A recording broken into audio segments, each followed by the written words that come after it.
A few years ago, the author Ross Douthat wrote a book called The Decadent Society. And in the book, he argues that we're not headed for any kind of catastrophic civilizational collapse, but rather we are on our way to, and in fact already in, a period of stasis, of cultural paralysis, what he calls decadence. A decadent society is one that treads water, that goes nowhere in particular, and kind of drifts along to various dead ends. One of the hallmarks of the decadent society is that it has no new ideas. Instead, it simply repeats itself and repeats old ideas over and over again. Constantly recycled and remade movies and lifeless movie franchises that never end are the perfect example of this kind of thing. Another is the endless invention of new sexualities and genders, which are all just different versions of being gay. A slightly less noticeable, but for me even more annoying example is this insistence on taking normal things and making them into trends. Every week there's another trend taking social media and Gen Z by storm. But when you investigate, you discover that this is something people have always been doing. It's just that they never felt the need to make it into a hashtag. I've just been made aware of a particularly egregious variation on this theme. For example, this is a new trend that's been written about in many media publications. It's called girl dinner. And here's the National Geographic report, because this is the kind of thing the National Geographic now concerns itself with. Long gone are the days when you go to National Geographic to learn about a lost tribe in South American jungle somewhere. Now you learn about the eating habits of 23-year-old women on TikTok. So here's what they say. Quote, picture this. You're home alone and it's nearing dinner time. You grab a box of crackers from the cabinet, some olives, baby carrots, and leftover falafel from the fridge. You could take your masterpiece to the table, but why bother? There's something satisfyingly deviant about eating it right off the kitchen counter with your fingers. All told, the meal takes 5 minutes, one plate, no utensils. You, my friend, have just made yourself a girl dinner. What once may have been a sheepish, solitary tradition has recently attained viral internet status thanks to Olivia Marr, a TV show runner's assistant who first christened the phenomenon in a TikTok posted in May, a sort of choose-your-own-adventure tasting platter. Girl dinner can include anything and often includes everything, from applesauce and salami to Cheetos and guacamole. The trend has since amassed nearly 1 billion views on TikTok, where users have started sharing their own smorgasbord creations and absurdist parodies. Social media hype aside, might the girl dinner girls and their fellow partakers be onto something? Food experts weigh in on the potential merits and pitfalls of this low-effort, snack-forward meal and what it reveals about a relationship to food and each other. Now, first of all, this is not an innovative trend. You haven't discovered anything new. You're eating, okay? You're consuming food. That's what it's called. People have been doing that for as long as people have existed. And second, to the extent that there is a particular method or approach here, it's not fair to call it girl dinner. In fact, I would go so far as to label this a form of cultural appropriation. Single men have been doing this forever. Maybe not with falafels and olives, but the general strategy is very familiar. When I was a single man, I don't think I ate a dinner on a plate with an entree and a side dish even one time. If I was hungry, I went to my kitchen, opened up the fridge, I stood facing the fridge with the door still open, and I ate whatever random items I happen to have in there, which wasn't much. Never heat anything up. I didn't put it on a plate and sit by myself at the dining room table, mostly because I didn't have a dining room table or plates or a dining room or really any furniture at all except for a couch and a mattress and box spring with no bed frame. The point is that the girl dinner trend directly steals from ancient bachelor tradition. Our culture is not your TikTok trend, you damned plagiarists. But when it comes to doing something that people have been doing forever and pretending that you invented a hot new trend, nowhere is this more common than in the workplace. We've discussed several times in the past these alleged new workplace trends that are not new at all and are almost always just a version of being lazy. Quiet quitting is one we've discussed. There have been others in that same vein. And now Business Insider has compiled, for whatever reason, the whole list. So we now have all of the workplace trends, quote unquote, that Gen Z has invented this year in one handy list. Headline, from lazy girl jobs to loud quitting, here are the biggest workplace buzzwords of 2023 and what they mean. The article begins, fed up employees are starting new workplace trends that push back on exploitative employers. Enter lazy girl jobs, loud quitting, and bare minimum Mondays. Check out these and other big workplace buzzwords of 2023 and what experts have to say about them. Now, a few of these buzzwords actually have the effect of taking a healthy and productive thing and making it sound worse than it really is. So here's one, rage applying. Business Insider says, Rage applying is the practice of mass applying to jobs fueled by feelings of unhappiness at work.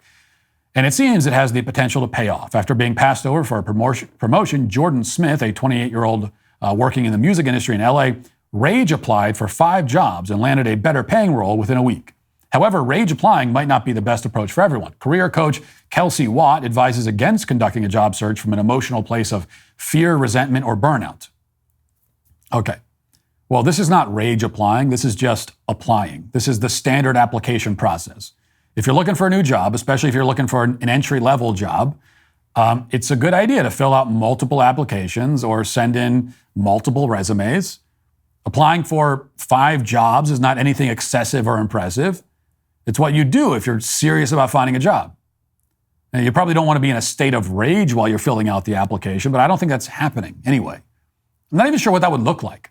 Like a guy sitting at his computer, face is red, frothing at the mouth, trembling with rage while filling out his employment history and contact information. It just seems somewhat incongruent. You can't maintain actual rage while filling out a form. It's more of a feeling of numbness and quiet despair, if anything. Before giving our dog Rough Greens, he was so sad and lazy, and now he's still lazy like all dogs are. He doesn't participate at all, doesn't contribute anything to the family, but he actually enjoys his squeaky toys, playing fetch with his Frisbee. Our pup's days are filled with laughter, exercise, and endless fun. As I always say, naturopathic Dr. Dennis Black, the founder of Rough Greens, is focused on improving the health of every dog in America. Little did I know before I got Rough Greens, dog food is dead food. Everyone knows that nutrition isn't brown, it's green. Well, Rough Greens boost your dog's food back to life. Rough Greens is a supplement that contains all the necessary vitamins, minerals, probiotics, omega oils, digestive enzymes, and antioxidants that your dog needs. You don't have to go out and buy a new dog. You don't need to buy a new dog or new dog food. You just sprinkle Rough Greens on their food every day. Dog owners everywhere are raving about Rough Greens. It supports healthy joints, improves bad breath, boosts energy levels, and so much more. We are what we eat, and that goes for dogs too. Naturopathic Dr. Dennis Black is so confident Rough Greens will improve your dog's health. He's offering my listeners a free Jumpstart trial bag so your dog can try it. A free Jumpstart trial bag can be at your door in just a few business days. Go to roughgreens.com/Matt or call 844-ROUGH-700. It's ruffgreens.com/Matt or 844-ROUGH-700 today. But now we get to the fancy workplace buzzwords that all describe the same kind of laziness and incompetence. Now, reading from the article, it says, quote, as major tech companies continue laying off significant numbers of workers, another workplace trend has emerged: resenteeism. It describes the act of staying in an unsatisfying job due to a perceived lack of options, even as resentment grows. After resenteeism came the synonymous loud quitters and grumpy stayers. Gallup's 2023 State of the Global Workplace report found that roughly 1 in 5 workers are loud quitting at their jobs, which means just that they're actively disengaged at work, as opposed to quiet quitters who are simply not engaged. Wait, what? So on one hand, you are disengaged. On the other hand, you are not engaged. Wow, that's quite a distinction. Now, just as a quick note, that goes without saying, if you have ever referred to yourself as a grumpy stayer, you should not only be fired from your job, but you should also be deported to Venus. But there's a lot more in this vein. There's also Bare Minimum Monday, which we're told is a way to ease into work at the start of the week. TikToker Marissa Joe popularized the term, which describes a way to resist the Sunday scaries and the pressure many people feel to hit the ground running full speed when they return to work again on Monday. Quote, the second I got rid of the pressure and allowed myself to have whatever kind of day unfolded, I was able to do stuff, she said.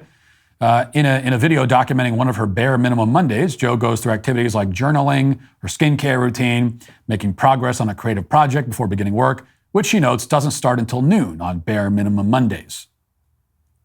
Yes, it's important to ward off the Sunday scaries by having a Bare Minimum Monday so that you don't become a grumpy stayer who is quiet quitting.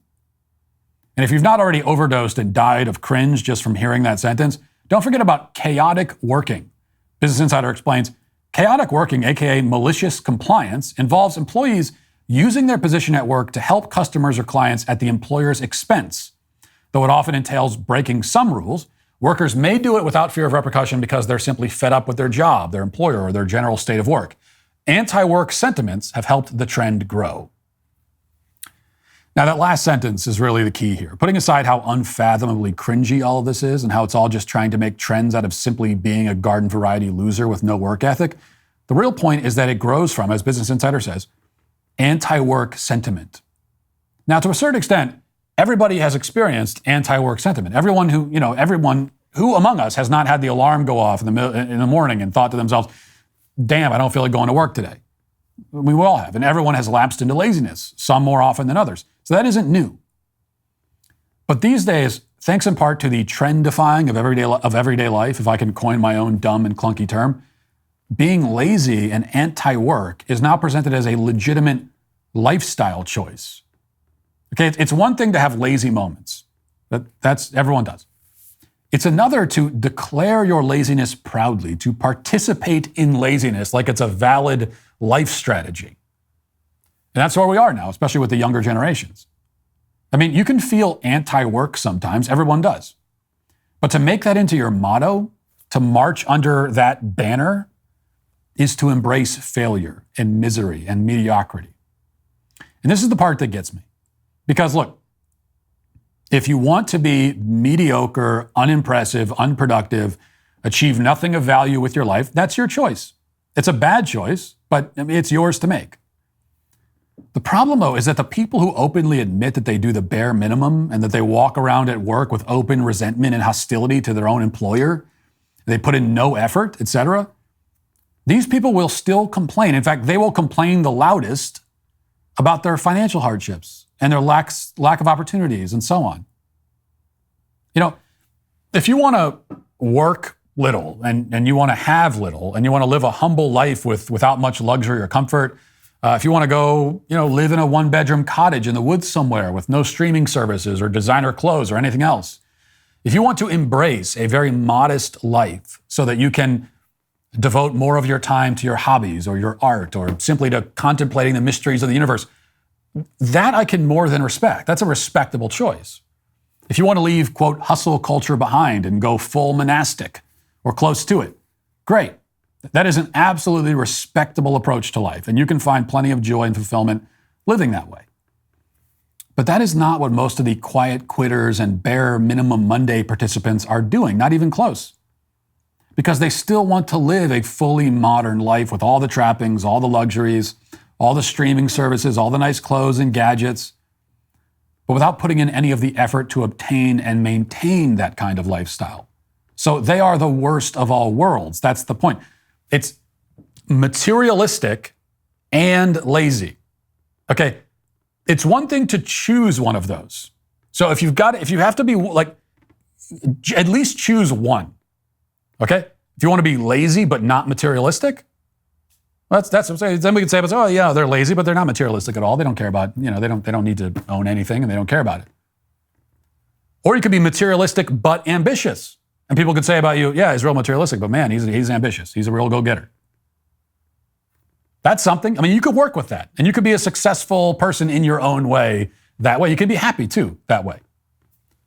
The problem is that many modern people want both of those vices. You can't have both of them. You got to choose one. You can't be materialistic and lazy, because that's where it all breaks down. That's a recipe for being eternally frustrated and unfulfilled. And that is the fate of so many people in our culture today, which is why all the people participating in these trends that are not really trends are today canceled. Thanks for checking out this video. If you'd like to listen to my full podcast on the go, you can check out The Matt Walsh Show on Apple Podcasts, Spotify, or wherever you get your podcasts.